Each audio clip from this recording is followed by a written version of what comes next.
নমস্কার বন্ধুরা, আমি সঞ্চিতাস এসেন্স রেসিপিস ইউটিউব চ্যানেলে আপনাদের সবাইকে স্বাগত। অসাধারণ স্বাদের আরও একটা মাছের রেসিপি আপনার জন্য। অনেকেই আছেন মাছ কিন্তু পেঁয়াজ রসুন দিয়ে খেতে পছন্দ করেন না, তো তাদের জন্য এই রেসিপিটা একদম পারফেক্ট বলতে পারেন।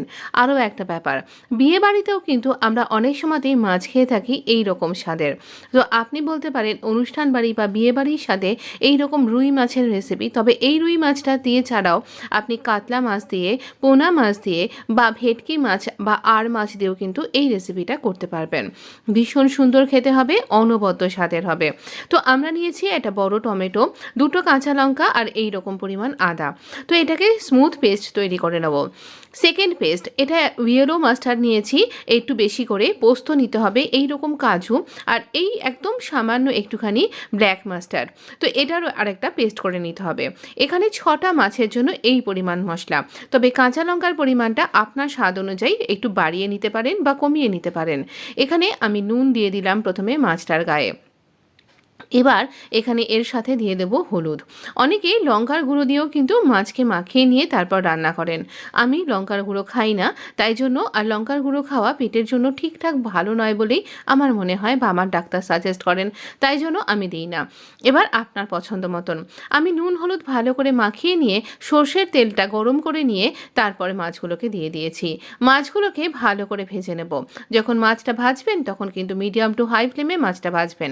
আগে আপনার কড়াইটা বা ফ্রাইং প্যানটা ভালো করে গরম করে নেবেন, তারপর তেল দেবেন, তারপর সেটাকেও ভালো করে গরম করবেন, তারপরে আপনি মাছটা দেবেন। তাহলে আপনার মাছ কখনোই কড়াইতে আটকে যাবে না, আর ইজিলি এটাকে কিন্তু টার্ন করা যাবে। মাছের ছালও গুটিয়ে যাবে না, মাছের কোনো অংশ ভেঙেও যাবে না। তবে হ্যাঁ, মাছ খুব টাটকা হয়, তাই জন্য মাছটাকে সাবধান করে উল্টাবেন, যেন মাছটা ভেঙে গেলে সেটা সার্ভ করতে ভালো লাগে না। তো একটা দিক হয়ে গেলে পারে আমি এই রকমভাবে আস্তে করে এটাকে উল্টে দিলাম। প্রত্যেকটা মাছকেই এইভাবে উল্টাবো। মাছকে খুব কড়কড়ে করে ভাজবেন না, কিন্তু তাই বলে কাঁচাও রাখবেন না। মাছটা যেন ভালোভাবে ভাজা হয়, অথচ যেন খুব কড়কড়ে হয়ে হার্ড হয়ে গেল, তাহলে মাছটা চিউই হয়ে যাবে, মাছের প্রোটিনও নষ্ট হয়ে যাবে। তাই মাছটাকে পারফেক্টভাবে ভাজুন। মাছের টেস্ট কিন্তু অনেকখানি নির্ভর করে আপনার মাছটা কিভাবে ভাজা হচ্ছে তার উপরে। তাই অবশ্য করেই সুন্দরভাবে ভাজুন। দেখুন রঙও ধরে গেছে, কিন্তু ভেতরটা একদম সফট আছে। তাই বললাম আঁচটা একটু বাড়িয়ে ভাজুন, এতে মাছটা সুন্দর ভাজা হয়ে যাবে। আমার মাছটা ভাজা হয়ে গেছে, আর আমি মাছগুলোকে এই রকমভাবে তুলে নিচ্ছি। মাছগুলো একটা একটা করে তুলুন। এই রকমভাবে তুলে একটা পাত্রে আমি এটাকে রাখছি। এবার এই যে তেলটা পড়ে রইলো, এই তেলের মধ্যেই আমি বাকি রান্নাটা করব। এখানে প্রথমে আমরা টমেটোর যে পেস্টটা তৈরি করেছিলাম, টমেটো, আদা, কাঁচা লঙ্কা, সেই পেস্টটাকে অ্যাড করব। কোনো ফোড়ন কিন্তু আমি এখানে অ্যাড করলাম না। ফোড়ন দিলে ফোড়নের গন্ধটা আসবে, এখানে সেই গন্ধটা আমরা চাইছি না। ফোড়ন এখানে টমেটো প্লাস পেস্ট মানে টমেটোর সাথে যে পেস্টটা ছিল অন্য কিছু দিয়ে সেগুলো।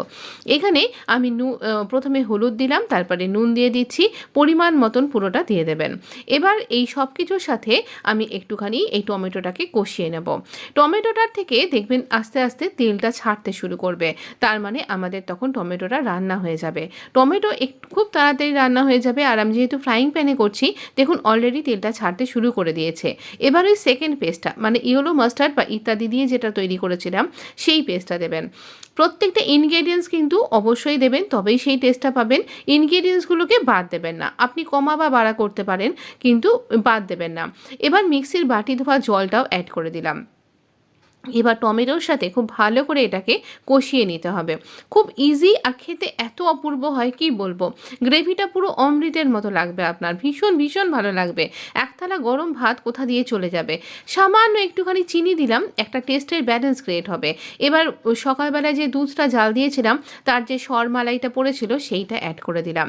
তো এখানে তার জন্য কিন্তু অসাধারণ টেস্ট হবে। আপনার কাছে যদি এই মালাইটা না থাকে, আপনি কেনা বাজারে যে ফ্রেশ ক্রিম সেটাও দিতে পারেন, তো বা অল্প একটুখানি দুধ দিতে পারেন, তাহলে সামান্য অল্প একটুখানি।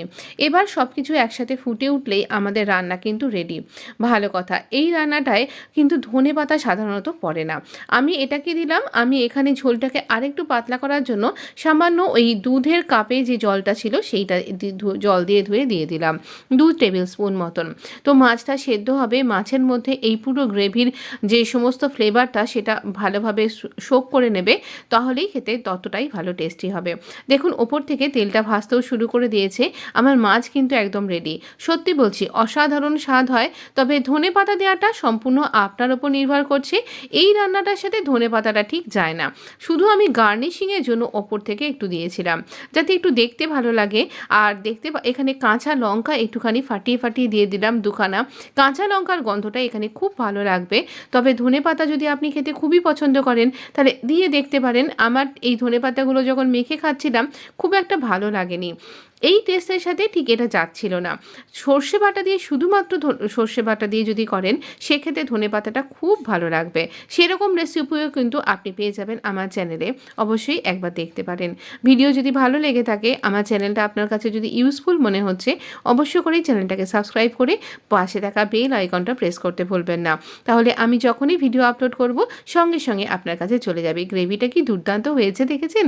ভীষণ সুন্দর। বাড়িতে গেস্ট এলে অবশ্যই এটা তৈরি করবেন। ভালো কথা। পাবদা মাছের তেল ঝালের রেসিপিটা খেয়েছেন কি? ঠিক তার থেকেও কিন্তু এটা ভালো খেতে হয়েছিল। তাই অবশ্য করেই ট্রাই করতে ভুলবেন না। ভালো থাকবেন, সুস্থ থাকবেন আর জমিয়ে খাওয়া-দাওয়া করুন। ব্যাস আর কি। আমি আসছি পরের এপিসোড নিয়ে। ভালো থাকবেন, সুস্থ থাকবেন। আমি আসছি পরের এপিসোডে। ধন্যবাদ বন্ধু।